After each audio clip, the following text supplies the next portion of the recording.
Ano yung pinaka nakakatakot na na-experience mo sa buhay mo?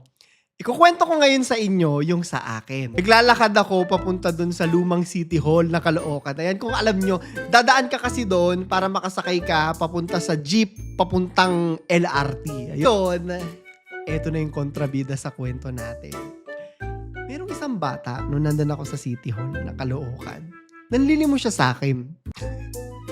Nung sabi ko, naku, pasensya ka na. Pamasahe lang yung dala ko eh.